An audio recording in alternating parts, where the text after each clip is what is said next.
and I realized we would have enormous numbers of people that died.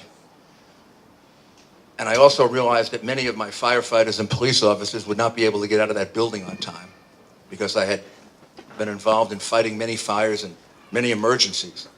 And the only thing I could think of is, what can I do for them? First, we want to try to save as many as possible. But then I vowed that we would start a fund to take care of their families. Because if I'm going to ask other men and women to take on this burden of trying to save us and to try to deal with the terrible, awful reality of terrorism, then they have to know, in order for their morale to be strong, that their family is going to be taken care of. They have to know when they go into a burning building or into a nightclub or onto a bus or into a pizza place where these terrible things take place, that if, God forbid, something happens to them, that society, who they're protecting, is going to be behind them and able to take care of their families the way they would. I had 4 uncles who were police officers and 1 who was a firefighter, and 2 of them fought in the Second World War. And I'm sure that part of the reason they had the courage to do that is they knew that if they were lost, and one of them was lost for a long time and one for a short while, that their families would be taken care of. That they weren't being irresponsible in trying to protect their country. Well, your country is under constant possibility of attack. Thank goodness it doesn't happen as much now as it did in the past, but it's still an everyday reality. And the people who protect you, and all the citizens of Israel, and the people who come here have to know that if something happens to them, their families are not going to be abandoned. And OneFamily has, from the very beginning, and thank you very much for doing it, has stepped in and has filled that role. Government can't really do that.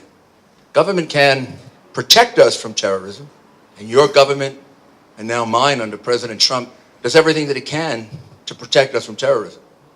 But terrorists, you know, don't care sometimes about whether they live or die.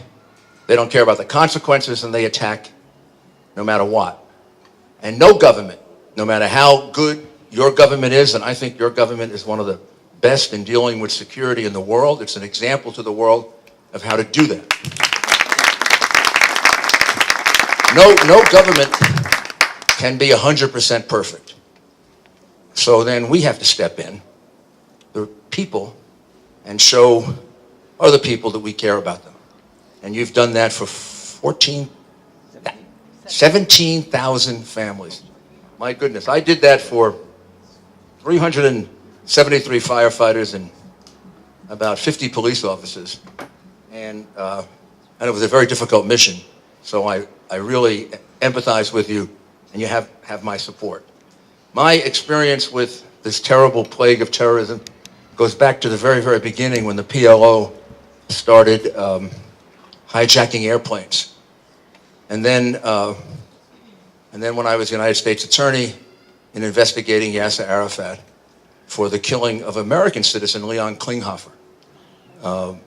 And I was prepared to prove, if he came to the United States, and he didn't until Bill Clinton allowed him to, shame on him, for a number of things, including that. Well, I'm sorry. I'm not in politics anymore. I don't have to be careful. I can just tell the truth. But of all the things he did, some of which were, unfairly characterized, and he did some good things in Northern Ireland and elsewhere, what he did to your country was inexcusable. It was inexcusable for one reason: he empowered Yasser Arafat. I knew that Yasser Arafat had murdered hundreds of people. I knew he had ordered the execution of 29 Americans, including Mr. Klinghoffer, who was murdered for one simple reason. He was Jewish and he was in a wheelchair. And he was thrown into the Mediterranean Sea. Totally unjustifiable. The man never harmed anyone in his life. And probably none of the other people that were killed by him did. And then all of a sudden, Bill Clinton made him into a legitimate figure. Well, the man wasn't a legitimate figure. He was a murderer, maybe worse than most of the organized crime mafia people had put in jail. I can't think of an organized crime figure that killed more people than Yasser Arafat. And here I was watching my president with him. It was disgraceful. I was embarrassed as an American. So when he showed up for the UN 50 celebration to listen to Beethoven's Ninth Symphony, I threw him out.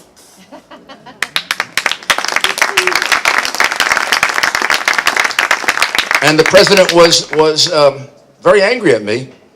And I said, my judgment of him will be far better than yours in history, because I recognize what he really is. He's a murderer, and he's a crook, and all the money we're giving him, that you're giving him, is going to him, not to his people. Israel has done more for the Palestinian people than the leadership of the Palestinian Authority. To this day, they steal all the money. We haven't had someone who really understands that completely in the White House until we had President Trump, who really understands what it's all about. And your prime minister has been, to a large extent, responsible for educating him about this. Not that he didn't know it, but you know, we don't live through it. I don't think I would understand it as much as I do if I hadn't come here after the bus in Jerusalem was bombed. I think it was in 1996. And Mayor Olmert, I called Mayor Olmert from City Hall in New York, and I said, what can I do to help you? And he said, you can come here. Well, I thought he wanted medical supplies, homes, places they could come. But he said, I want you to come here because I want you to show the terrorists that they can't stop us, that they're not going to stop us from riding our buses, going to work, enjoying our entertainment, enjoying arts and culture, and being a civilized country in the middle of an uncivilized portion of the world. And boy, you really live in an uncivilized portion of the world. And you're a shining star. And I feel horrible when that's miscommunicated by a very, very corrupt press. And so when I came here after that bombing, and then I came here after the Sbarro pizza bombing in 2001, I remember going to Hadassah Hospital, where I'll go tomorrow, and I remember seeing this young girl. She was about 16, and her face had been all scarred with shrapnel from the bomb. And she said, will I ever be beautiful again? And I don't know much about medicine, and I said, well, you know, you're beautiful now, and you'll be beautiful because medicine surgeons can do wonderful things. And now she is. But she was the lucky one, in a way, because a number of other people died. But if you don't see it firsthand, if I hadn't seen it with my people, almost 3,000 of them killed, melting in front of me because of 19 insane Muslim extremist terrorists. I had a president who wouldn't say those words. It's like trying to fight Nazi Germany and not saying Nazi. You know, Hitler would think, well, you were afraid of him if you didn't say Nazi. Well, I'm sorry. The Muslim terrorists think you're afraid of them if you don't say Muslim extremist terrorism. That's our enemy. Not the whole religion, them. And I do that. I do that now as part of my security business. I do it now to the extent that presidents listen to my advice, or at least allow me to give it. President Bush did, and I respected President Bush's reaction to September 11. You can't imagine how much, because I couldn't have handled it without the support of my government. I respect your prime minister because he stands up to terrorism, and I very much respect President Trump because he's had to deal with the terrible complexities that have been handed to him because of the way President Obama mishandled it. And he has turned around in 2 years a horrible situation. Today I went to the embassy, and I would like to. I really wish I could show you the plaque I have on my iPhone, but it's a plaque that says that it was dedicated under the leadership of President Donald Trump, Vice President Michael Pence, and David Friedman. And you should really understand that you now have the best ambassador Israel has ever had in David Friedman. One of the things you want in an ambassador is someone who has the ear of the president. Well, he's been the president's friend for over 20 years, as I have, and he has the ear of the president. And the president and he have accomplished something historic already, just in moving that embassy, because now my president is respected, because he keeps his word, and he isn't frightened by terrorists. My prior president was frightened by terrorists, or didn't care. And so I think we're going to see we're going to see a lot of things flow from that. I can't imagine what they all are, but I think they're going to be very, very significant. But that doesn't answer the critical question. I know how to fight terrorism, and I'm not afraid of them. And so do all the people I just mentioned. But taking care of the victims, well, they live with it every day of their lives. When I went to funerals after 9/11, I would look at the little children, and I knew I had raised a lot of money for them, and I knew they were going to go to college, and I knew they were going to be economically supported, but I also knew there's no way to make up for the loss of a father for all your life. And so that's where money doesn't help. It helps, but caring and love helps. Knowing that there are people like you that care about them, believe me, that gets them through it, and it makes them whole. And that's why they understand that their family is not just their genetic family, it's the whole family. And for doing that, I think you'll be rewarded in a wonderful way by the same God that we all worship. You know, I always wondered when I traveled throughout Europe, and they would say, well, America should learn from us. I said, wait a second. Why do you think we fought a war of independence if we want to learn from you? Why do you think we became the strongest economy on earth if you think we're going to follow France, Italy, Greece, even Germany and Scandinavia, although Scandinavia is pretty darn good. They're not all the same. Their EU is a travesty. I was a big supporter of Brexit. I was surprised that it passed and that they got out of the EU. But I thought it was a prophecy of a Donald Trump election. Because like Americans, the English people said, enough of this tolerating their weakness and their inability to face reality. So President Trump is an essentially American thinker. And that's not bad, because I think I can say this because the people of Israel love America and we love you. But we've been the most successful nation on earth.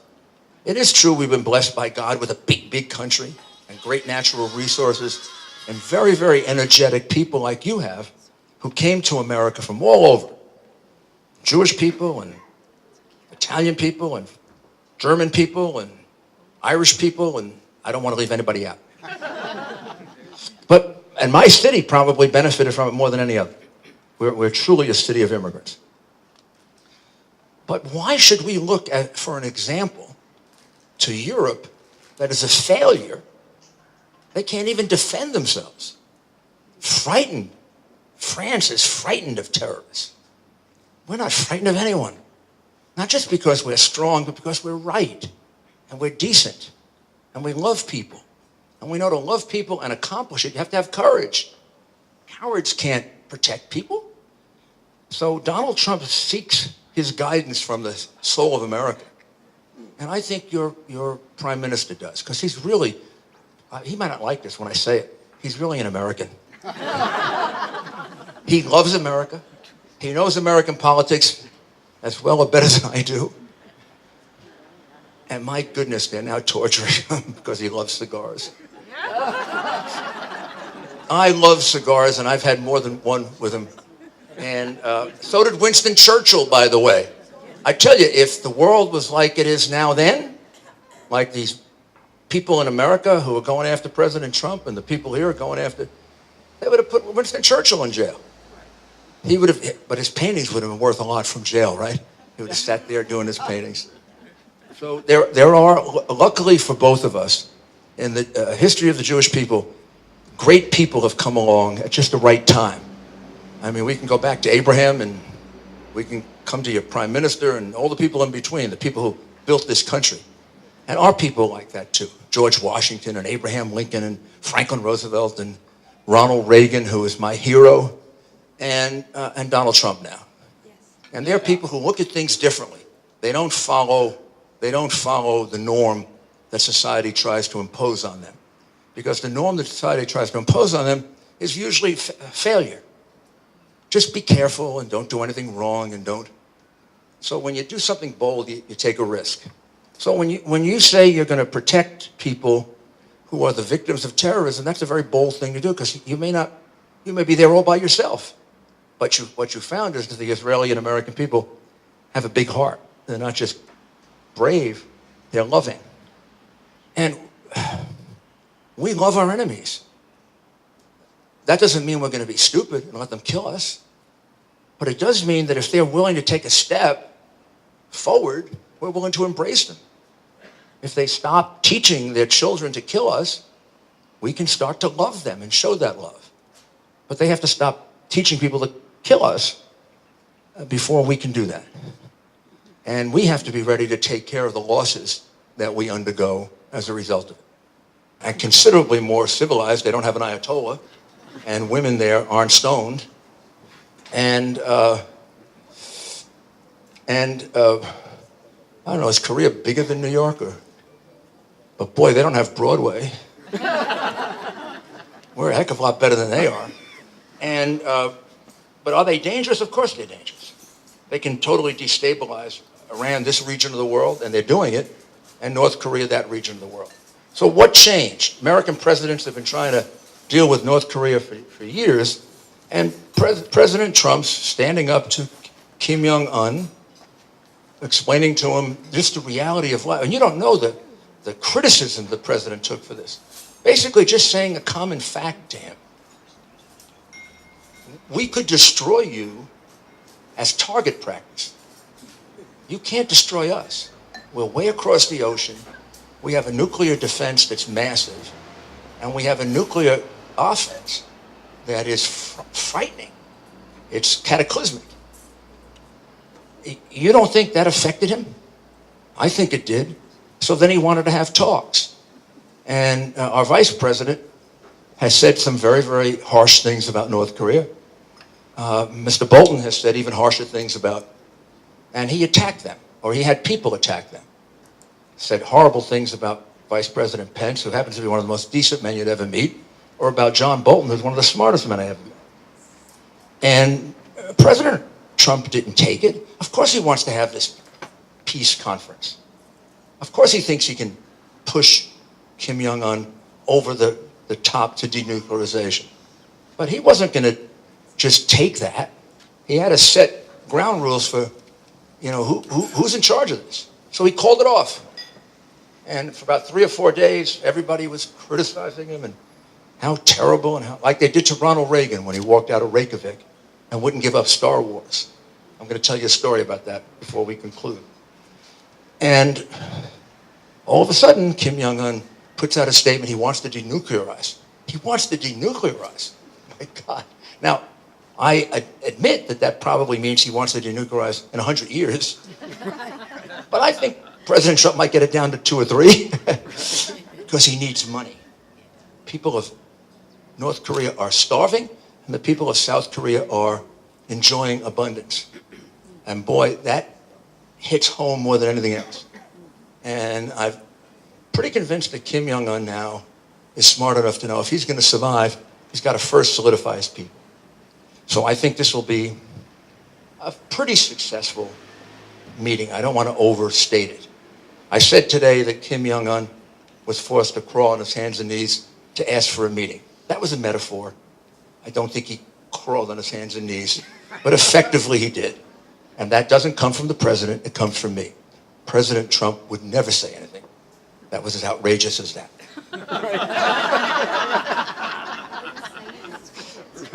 Because sometimes you're mistaken, but you don't have the time to analyze whether you're mistaken, because in that moment, or 2 minutes, or 2 seconds, or 3 seconds, or 4 seconds, and I'm trying to figure out, does he have a gun or doesn't he? Because he's reaching up like this. I could be dead, and my children will grow up without a father. And this guy will go ahead and kill other people. So I don't like second-guessing that. And you better be darn sure that this was an outright, cold-blooded murder. So I don't know the case, but I would feel very uncomfortable about a prosecution of a soldier who's dealing with a person that he thinks is a terrorist. We'll take one more. Yes, ma'am. How do you deal with the press that's so against President Trump? He's keeping all his promises. He's doing one amazing thing after another. And no matter what he does, the press is... I'm going to repeat her question because the president will really like this. She said, how do you deal with the press and the way they deal with President Trump when he keeps all of his promises and does one amazing thing after another, like getting the hostages back from North Korea? Who the heck ever thought an American president could accomplish that? And now he's on the verge of hopefully a breakthrough. I just tell the president whenever he gets down about it, and he really does. I said, well, look at Prime Minister Netanyahu. He has such a good press. Every great American president has had a terrible press. The press is usually on the wrong side of history. And right now they're on the wrong side of history. They have become apologists for terrorists in some cases, particularly in the way they deal with it. And what I'm specifically talking about, it's not terrorism in general, but the Palestinian Authority. The one thing the Palestinian Authority has done well, that we haven't done as well, I mean Israel and the United States now, they've made themselves sympathetic. They're a bunch of sympathetic murderers. And I see in the United States how that happens. You have a man who kills a police officer, and everybody becomes sympathetic. And they find all kinds of excuses for why he's really innocent, or why he couldn't help himself. I don't know what it is in the human personality, but there is this fascination with criminality that allows certain people to become extremely sympathetic to them and then turn the whole thing opposite. So the way I deal with it is the way Ronald Reagan dealt with it. President Reagan, who I work for, used to read the New York Times every day.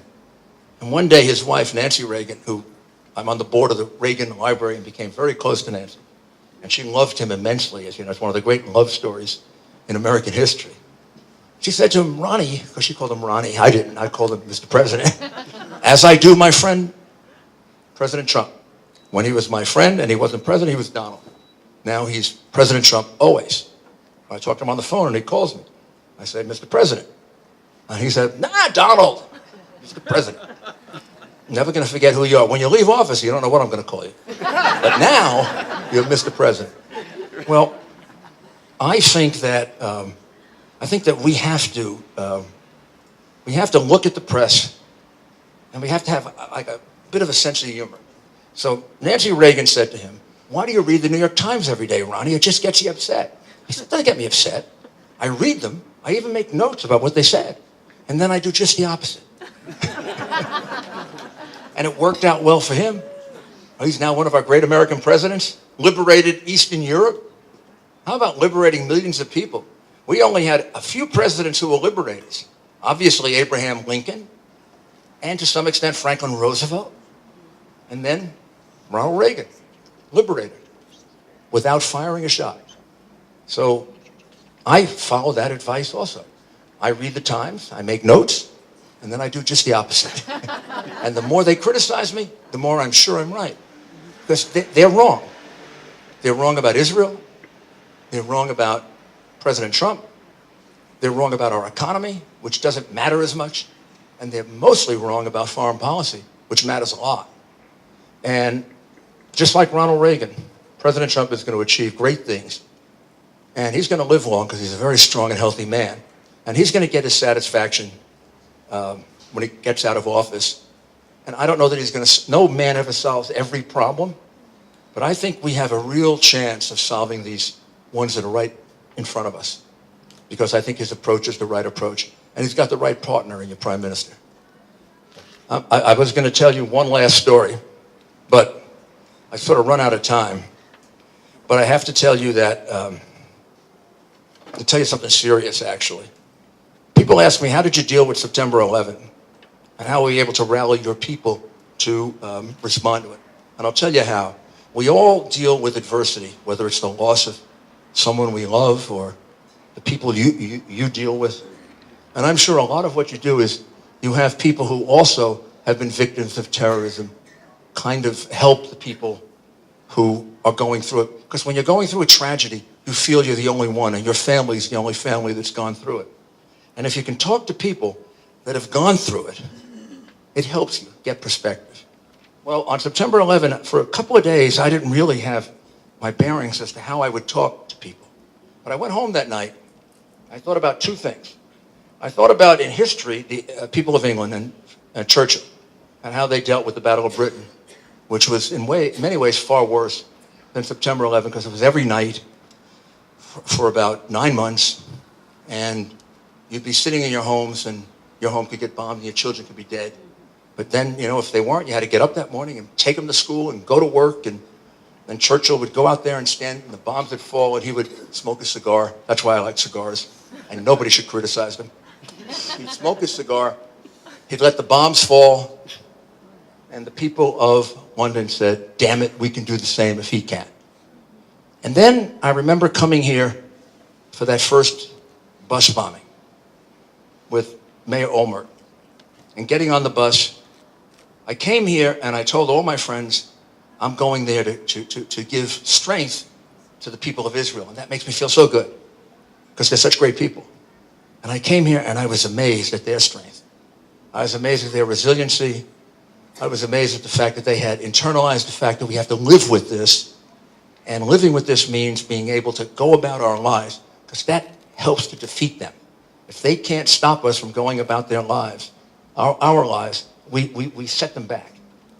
So September 11, I said to myself, if the people of Israel can do it now, and if the people of London can do it, then we can do it. And I told my people that. I said, if these great people can do it, we're great people and we can do it. And for that, I owe a tremendous debt of gratitude to the people of Israel, and particularly the families that have had to endure it. You know, many of us worry about it, but the people who are really the martyrs here are the people who have had to go through this terrible, terrible thing. It's going to be over someday, but the grief caused isn't, and you deal with that. And for that, God is going to bless you. Thank you.